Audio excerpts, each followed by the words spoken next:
The desert sun bled across the horizon, spilling gold over the quiet town of Willow Creek, a place forgotten by time and mercy. The streets were nothing more than packed earth and dust, the kind that clung to your boots and never washed away. Horses stood tied outside the saloon, their tails flicking lazily at the flies, while the piano inside played a tired tune for men who had already lost too much. And on that very street walked Mary Lou Jenkins, the girl the town called the Wide One. She wasn't beautiful by the world's cruel standards. Her cheeks were round, her arms soft, and her walk heavy with the burden of a lifetime of whispers. Her dress, a faded blue calico, strained at the seams, and her shoes were dusty from walking the long trail from her father's cabin. But there was something in her eyes, something the townsfolk refused to see, kindness and pain. She walked past the general store, where 3 men leaned against the wall, spitting tobacco and smirking. "Looky there," one of them drawled, tipping his hat back. "Earth must be tilting under her weight." The others snorted laughter. Mary Lou flinched but kept her head down. "Maybe she says hunting for a man brave enough to carry her up the church steps," another added. Her lips trembled, but she didn't stop. She'd learned long ago that if you kept moving, maybe the world would stop noticing you. But Willow Creek never stopped noticing.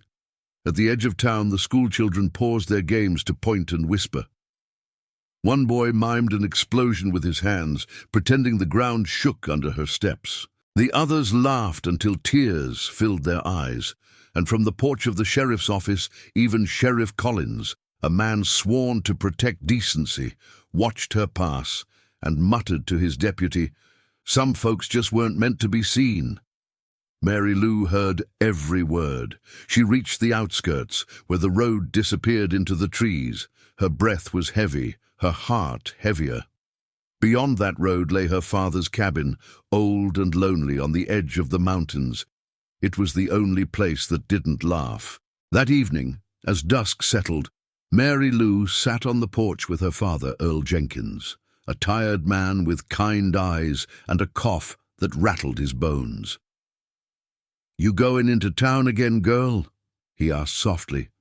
She nodded. "Ain't got much choice, Pa. If I don't sell these pies, we can't afford flour for next week." Earl's gaze drifted to the horizon. "Them folks don't deserve your kindness, Mary Lou." "I know," she whispered. "But kindness ain't something you give only to those who earn it." Earl smiled faintly, pride mixing with sorrow. "You got your mama's heart." The night wind howled through the pines, and Mary Lou's eyes lifted toward the mountain that loomed above their valley, dark, wild, and whispering. They called it Bear's Rest, and the townsfolk said a man lived up there, alone as the moon, a giant of a man, scarred by war, who'd left behind the world of men. They called him Silas Boone, the Mountain Man. A week later, a storm rolled across the valley, the kind that turned dirt roads into rivers of mud. Mary Lou trudged into town again, basket in hand, pies still warm from the oven. Her hair was damp, her face streaked with rain, but she smiled as she entered the saloon kitchen, offering her goods for sale. Old Miss Lila, the saloon owner, shook her head. "Ain't no one buying pies from you, girl. They scare off the customers." Mary Lou's throat tightened. "Please, Mom, just 1 crate. I'll take half the price." Lila leaned closer, smirking. "You want pity? Find it in church, not here." A chorus of drunken laughter echoed from the barroom as one of the men shouted, "Maybe she can roll 'em pies here herself." The laughter was loud, cruel. Mary Lou felt the sting behind her eyes, but she forced herself to speak. "You shouldn't—" The man, a tall rancher named Clay Dugan, interrupted her with a sneer. "Shouldn't what? You gonna cry on me, big girl? Maybe flood the town?" Another roar of laughter. Mary Lou set down her basket and turned to leave, but Dugan wasn't done. He reached out, catching her arm roughly. "Ain't polite to walk away when a man's talking, sweetheart." That was when the door swung open, and silence fell. A tall figure stood framed in the rain, his hat dripping water, his eyes burning like embers beneath the brim. His coat was torn from travel, his beard thick, his shoulders broad as a bear's. The mountain man, Silas Boone. He stepped inside slowly, boots echoing on the wood. Every man in that room shifted back instinctively, as if nature itself demanded they move. Dugan frowned. "What do you want, Boone?" Silas's voice was low, rough as gravel. "You're holding a woman's arm." "She ain't no woman," Dugan scoffed. "She's—" Before the word left his lips, Silas's hand shot out, catching Dugan by the collar and lifting him clear off the floor. The saloon went dead quiet. Silas's voice thundered. "You finish that word, and I'll bury it with your teeth still in it." He threw Dugan backward, hard enough to crack a chair. The man scrambled up, rage in his eyes, but one look at Silas's face stopped him cold. Mary Lou stood frozen, her heart racing. The stranger turned to her, eyes softening. "You all right, miss?" She nodded weakly. I think so." He tipped his hat. "Good. Then gather your things." Without another word, he walked her out into the rain. The townsfolk watched, whispering. The mountain man and the big girl, what a sight they made side by side in the storm. They walked in silence for a while, rain pattering on their shoulders. Finally, Mary Lou spoke. "You shouldn't have done that. Now they'll talk." Silas grunted. "Let 'em talk. Words don't break bones." "Sometimes they do," she said softly. He glanced at her, a spark of something in his eyes. "You speak truth, miss. Most folks don't." They reached her father's cabin just as lightning split the sky. Earl came out coughing, startled to see the giant stranger. "Evening, sir," Silas said politely.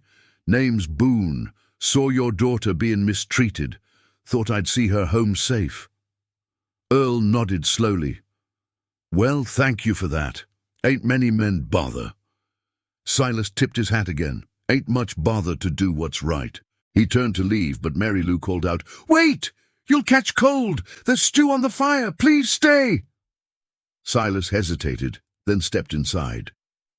For the first time in years, laughter filled the Jenkins cabin. The storm howled outside, but inside, warmth grew between three lonely souls who hadn't known kindness in far too long. Days turned into weeks. Silas began stopping by more often, bringing firewood, fixing fences, teaching Earl how to make stronger traps for the hills. And sometimes, when the light hit just right, Mary Lou caught him watching her, quietly, thoughtfully, as if he saw something in her the rest of the world had missed. But word spread fast in Willow Creek. By the time spring came, gossip flowed thicker than the river. "The mountain man's taken to courting the fat girl. He must be blind or desperate. Lord, what kind of woman could a man like that want?" Laughter followed her everywhere once more. Only now it cut deeper, because she'd begun to hope. One afternoon Silas came down from the ridge, hat in hand. "Mary Lou," he said softly, "come walk with me." They walked up the mountain trail, through the pines and wildflowers, until they reached a clearing that looked out over the whole valley. "I come up here when the world gets too loud," he said. "Only place I can breathe." Mary Lou smiled faintly. "Then I reckon you must live up here most days." He chuckled. "Maybe I do." A pause stretched between them, full of unspoken things. Then Silas said quietly, "You got a strong heart, Mary Lou, stronger than any I've seen. Don't let those small-town fools make you forget it." Her throat tightened. "They don't forget. They don't let me forget." Silas turned to face her fully. "Then I will. I'll remember it for you." She looked up at him, eyes wide. In that moment, the storm clouds parted, sunlight spilling across his scarred face. And for the first time in her life, Mary Lou felt seen. Truly seen. But peace in Willow Creek never lasted. That night the saloon men drank heavier than usual. Clay Dugan nursed his bruised pride with whiskey and hate. Boone. The sun rose over Willow Creek like fire over iron. It was fair day, and the dusty town buzzed with life. Wagons rolled in from miles away, the air thick with the smell of roasted corn, gun oil, and horse sweat. Children ran between booths, women haggled over cloth, and men drank early, ready for trouble long before it found them. At the center of the square stood the new stage, built for contests and auctions. And right there, by the edge of the corral, Blay Dugan stood with his hat low and his pride burning like whiskey. Today, he told the men around him, we'll remind that mountain beast and his cow what kind of town this is. They laughed cruelly. Dugan's brother carried a rope. Another held a bucket of mud. It was going to be a show built on shame. Up on the ridge, Silas Boone fastened his saddle, unaware of what waited below. He'd spent the morning helping Earl patch the roof, and now he was headed to the fair, because Mary Lou had promised she'd bake pies to sell. Her father had coughed through the night.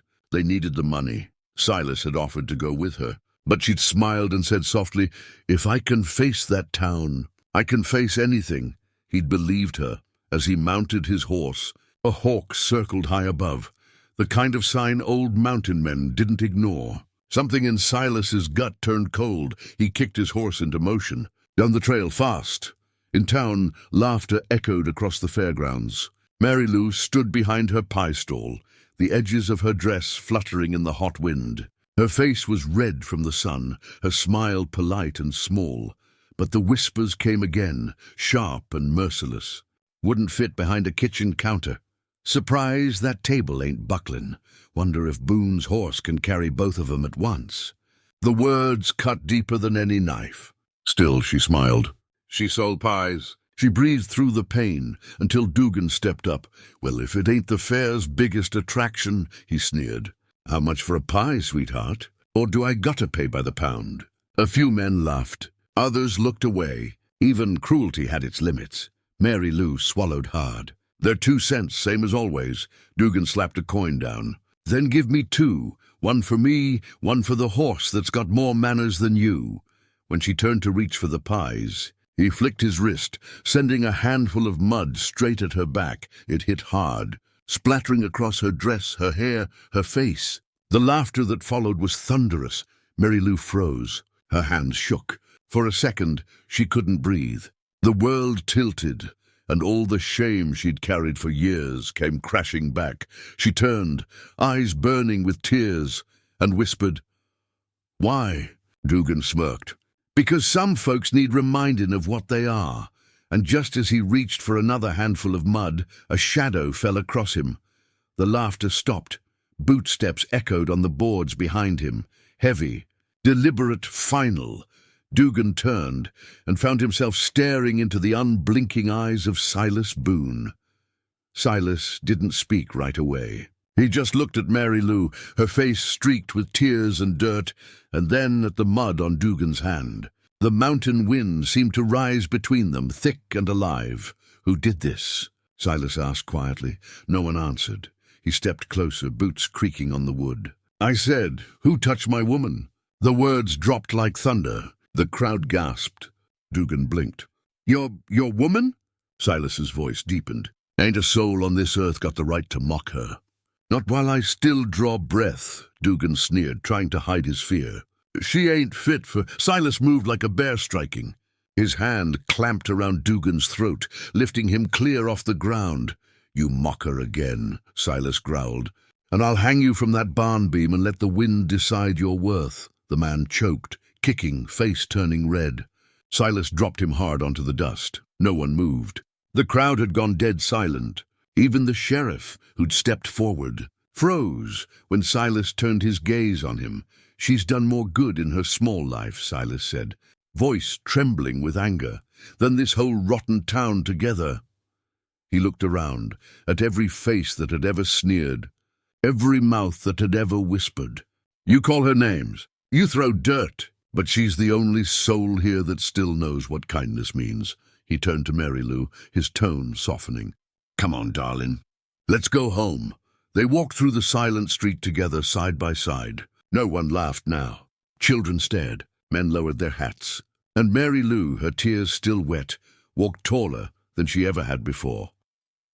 That night they reached the cabin on the mountain's edge. Earl was waiting on the porch, a blanket around his shoulders. "What happened?" he rasped. Silas set a hand on Mary Lou's arm.